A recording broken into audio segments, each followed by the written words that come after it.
தயிர் சாதம், லெமன் சாதம், சாம்பார் சாதம், ரசம் சாதம் எல்லாத்துக்குமே சூப்பர் சைட் டிஷ்னா அது கண்டிப்பா இந்த உருளைக்கிழங்கு மசாலா தான்.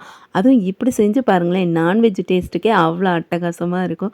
குழந்தைங்களும் இத ரொம்ப விரும்பி சாப்பிடுவாங்க. நெறைய பேர் வாய்வு தொந்தரவு இருக்கனால உருளைக்கிழங்கு அவாய்ட் பண்ணுவாங்க. ஆனா அவங்க கூட இப்படி செஞ்சா தாராளமா சாப்பிடலாம். மிஸ் பண்ணாதீங்க. டேஸ்டியான உருளைக்கிழங்கு மசாலா பண்ணுறதுக்கு அடுப்பில் கடாய் வச்சு 2 டேபிள் ஸ்பூன் அளவுக்கு எண்ணெய் சேர்த்துக்கோங்க.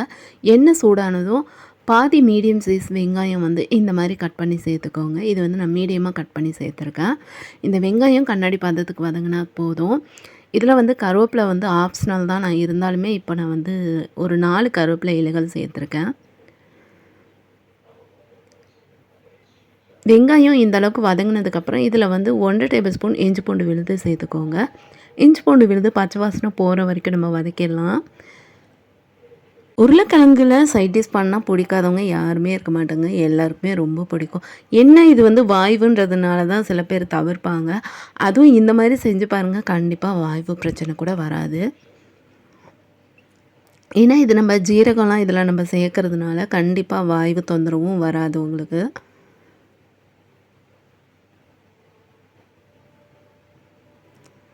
இஞ்சி பூண்டு விழுது பச்சை வாசனை போகிற வரைக்கும் வதக்கணுங்க. இப்போ இந்தளவுக்கு வதக்கிட்டேன். இதில் வந்து 1 ஸ்பூன் மிளகுத்தூள் சேர்த்துக்கோங்க. கண்டிப்பாக இந்த ரெசிபியை ட்ரை பண்ணிங்கன்னா எப்படி வந்ததுன்னு மறக்காமல் வந்து கமெண்ட்ஸில் சொல்லுங்கள்.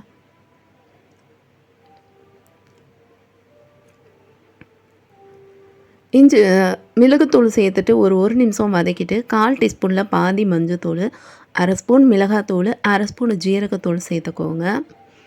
சேர்த்துட்டு இதில் வந்து தக்காளி வந்து ஆப்ஷனல் தான், நீங்கள் சேர்த்தா சேர்க்கலாம், சேர்க்காம கூட இப்படியே செஞ்சுக்கலாம். இருந்தாலும் நான் சின்னதாக ஒரு 1/2 தக்காளியை கட் பண்ணி சேர்த்துருக்கேன். சேர்த்துட்டு இதை வந்து 1 நிமிஷமோ 2 நிமிஷமோ வதக்கிடுங்க. அதுக்கப்புறம் இதில் 3 உருளைக்கிழங்க இந்த மாதிரி தோலை ரிமூவ் பண்ணிவிட்டு சின்ன க்யூபாக கட் பண்ணி சேர்த்துக்கோங்க, குட்டி குட்டி க்யூப்ஸாக.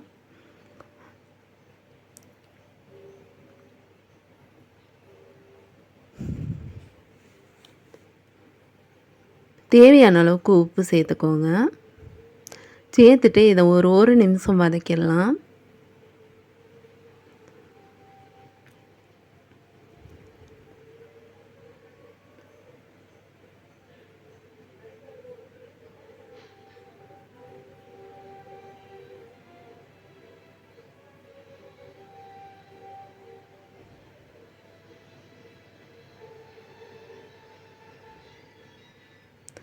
ஓகே, இந்த மாதிரி நான் வதக்கிட்டேன். இதில் வந்து சின்ன டம்ளரில் ஒரு 1/2 டம்ளர் தண்ணி சேர்த்துட்டு மிக்ஸ் பண்ணி விட்டுருங்க.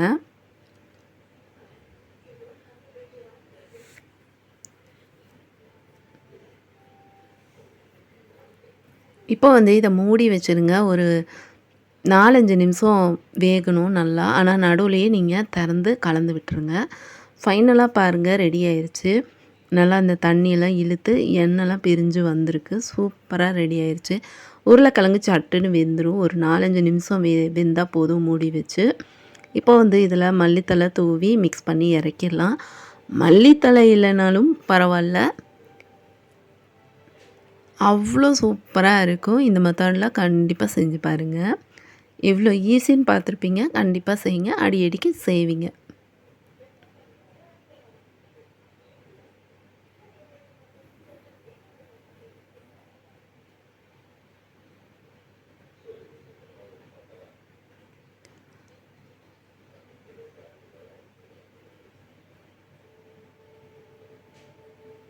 அவ்வளோதான், ரெடி ஆயிடுச்சு.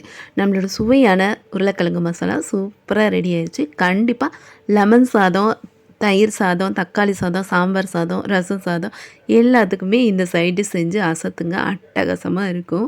இந்த சைட் டிஷ்க்காகவே சேர்த்து சாப்பிடுவாங்க. கண்டிப்பாக செஞ்சு பாருங்கள், அப்போ தான் தெரியும். ஓகே ஃப்ரெண்ட்ஸ், ரெசிபி பிடிச்சிருந்தா லைக் பண்ணி சப்போர்ட் பண்ணுங்கள். தேங்க்ஸ் ஃபார் வாட்சிங்.